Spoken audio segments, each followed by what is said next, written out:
नमस्कार दोस्तों, मैंने अपनी पिछली वीडियो में आपको अनुदेशन प्रविधियों की श्रृंखला में बड़े सिस्टम एवं सहकारी अधिगम के बारे में बताया था। अगर आपने वह वीडियो नहीं देखी हो तो उनका लिंक नीचे डिस्क्रिप्शन में दिया गया है, तो आप उन्हें देख सकते हैं।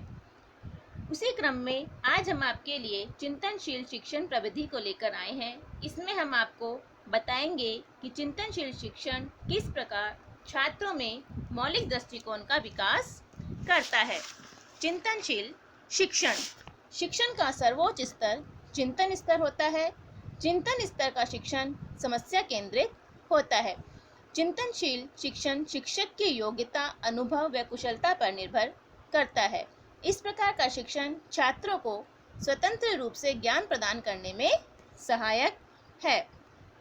चिंतनशील शिक्षण का अर्थ, मीनिंग ऑफ रिफ्लेक्टिव टीचिंग।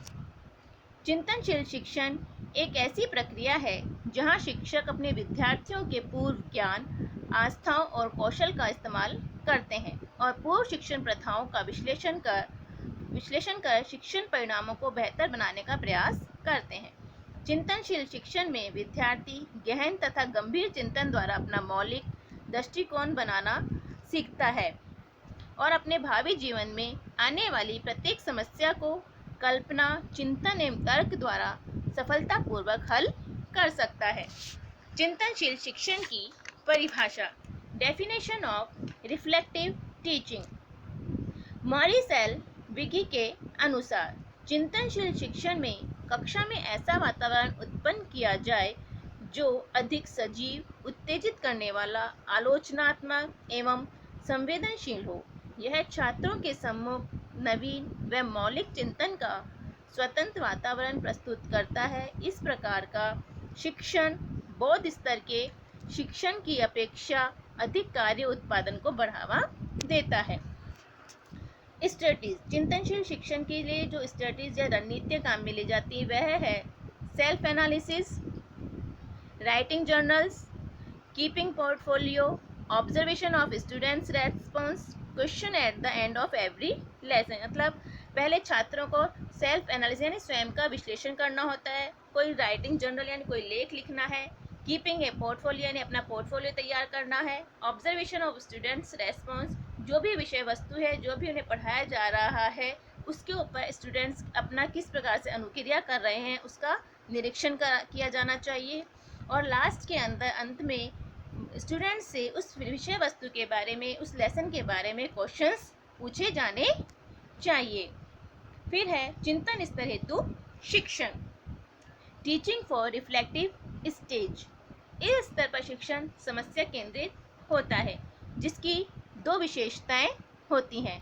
पहली है समस्या का उत्पन्न होना और दूसरी है समस्या का समाधान खोजना। यह समस्या बालक स्वयं खोजता है या अनुभव करता है तथा स्वयं ही चिंतन या तर्क द्वारा समस्या का समाधान खोजता है।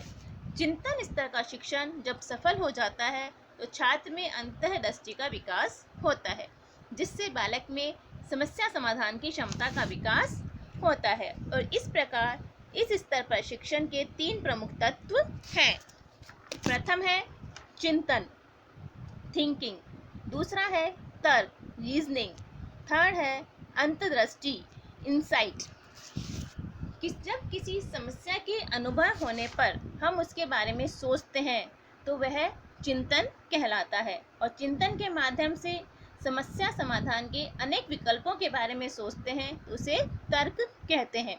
और वह मानसिक क्रिया जिसमें अचानक सूझ द्वारा समस्या का कोई उत्तम समाधान स्पष्ट रूप से दिखाई देने लगता है तो उसे अंतर्दृष्टि कहते हैं। इन तीनों के माध्यम से ही चिंतन स्तर का शिक्षण कार्य पूर्ण होता है।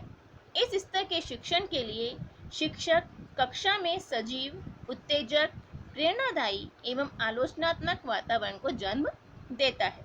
शिक्षा का प्रमुख उद्देश्य बालक में चिंतन एवं तर्क क्षमता का विकास करना है जिससे वह जीवन में आने वाली समस्याओं का समाधान सफलतापूर्वक कर सके। चिंतनशील शिक्षण की विशेषताएं, प्रथम है विचार युक्त शिक्षण। इसमें शिक्षण अधिक विचार युक्त होता है, यानी हर जो भी विषय वस्तु पढ़ाई जाती है उस पर सबसे पहले उस पर विचार किया जाना चाहिए। समस्या केंद्रित, चिंतन स्तर का शिक्षण समस्या केंद्रित होते हैं, समस्या को ध्यान में रखकर ही शिक्षण कार्य कराया जाता है। थर्ड है स्वतंत्र वातावरण, इसमें छात्रों को ज्ञान प्राप्ति के लिए स्वतंत्र वातावरण प्रदान किया जाना चाहिए। मौलिक चिंतन पर बल, इसमें छात्रों के द्वारा मौलिक चिंतन पर बल दिया जाता है। फिर है तथ्यों की खोज, चिंतन प्रक्रिया में छात्र तथ्यों के आधार पर सामान्यीकरण करते हैं एवं नए तथ्यों की खोज करते हैं।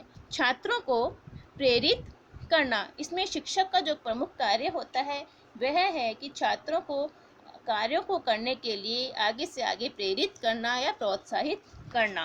फिर है सृजनात्मक कार्यों में सहायक, यानी कार्यों को सृजनात्मक रूप से यानी क्रिएटिविटी के तौर पे उसे कार्य में सहायता प्रदान की जानी चाहिए। फिर है गहन एवं गंभीर अध्ययन, पाठ्य वस्तु का गहन व गंभीरता से अध्ययन किया जाता है।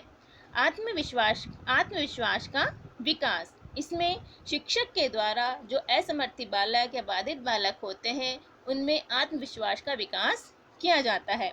फिर है निर्भीकता का विकास, यानी इसमें जो मूल्यांकन प्रविधियां होती हैं उन्हें उनका भय असमर्थ बालकों के अंदर से निकाल करके उन्हें निर्भीकता उत्पन्न की जाती है, निर्भीकता का विकास किया जाता है। फिर है चिंतनशील शिक्षक की विशेषताएं, चिंतनशील शिक्षण के लिए योग्य अनुभवी शिक्षकों की आवश्यकता होती है, उनके अंदर कुछ विशेषताओं का होना आवश्यक है, जैसे सहानुभूति पूर्ण, क्रियाशील होना, उद्देश्यनिष्ठ होना, दृढ़ता, स्वतंत्र विचारों वाला, ध्यान रखने वाला। इन विशेषताओं के होने पर ही एक चिंतनशील शिक्षक चिंतनशील शिक्षण को प्रभावशाली रूप से प्रदान कर सकता है। फिर है चिंतनशील शिक्षण के गुण, इस पहला है लचीला तथा गतिशील, चिंतनशील शिक्षण जो है वह लचीला तथा गतिशील होता है, अर्थात यह शिक्षण नियोजन तथा आयोजन की दृष्टि से काफ़ी लचीला है, इसमें हम किसी भी तरीके से परिवर्तन कर सकते हैं। विषयों का समावेश, चिंतनशील शिक्षण के सभी विषयों तथा प्रकरणों को शिक्षण अधिगम के लिए प्रस्तुत किया जाता है। ज्ञान के भंडार में वृद्धि, चिंतनशील शिक्षण से ज्ञान के भंडार में वृद्धि होती है। समस्या का समाधान, चिंतनशील शिक्षण के अंतर्गत समस्यात्मक स्थिति में किस प्रकार का व्यवहार करना चाहिए और इसका समाधान किस प्रकार हो सकता है का ज्ञान होता है। फिर है महत्वपूर्ण भूमिका, मानव जीवन अनेक समस्याओं से भरा हुआ होता है, यहाँ मानव जीवन में दिन प्रतिदिन अनेक समस्याएं आती रहती हैं और उन समस्याओं का समाधान करने में चिंतनशील शिक्षण एक महत्वपूर्ण भूमिका अदा करता है। फिर है चिंतनशील शिक्षण के दोष, पहला है उच्च कक्षा के लिए, जो चिंतनशील शिक्षण है वह केवल उच्च कक्षा के छात्रों के लिए ही लाभदायक होता है, क्योंकि जो बच्चे उच्च कक्षा में होते हैं वे मानसिक रूप से विकसित हो चुके होते हैं, लेकिन जो छोटे बच्चे होते हैं उनका मस्तिष्क पूर्ण रूप से डेवलप नहीं होता है। फिर है केवल समस्याओं का समाधान, इस शिक्षण से छात्र समस्याओं का समाधान कर सकते हैं। केवल मौलिक चिंतन, इसमें केवल छात्रों के मौलिक चिंतन पर ही बल दिया जाता है।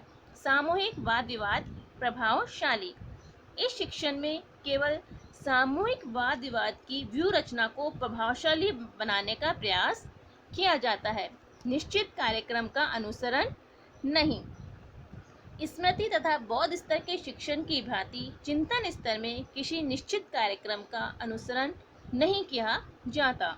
विस्तृत क्षेत्र, इसे केवल विद्यालय के पाठ्यक्रम, पाठ्यवस्तु या पाठ्य पुस्तकों का सीमित नहीं किया जा सकता, क्योंकि इसका जो क्षेत्र होता है बहुत ज़्यादा विस्तृत होता है।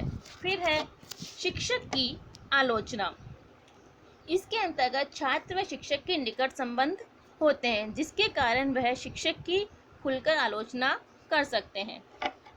फिर है चिंतनशील शिक्षण के लिए सुझाव, सजेशंस फॉर रिफ्लेक्टिव टीचिंग, चिंतनशील शिक्षण के विभिन्न सोपानों का सतर्कता से अनुसरण किया जाए।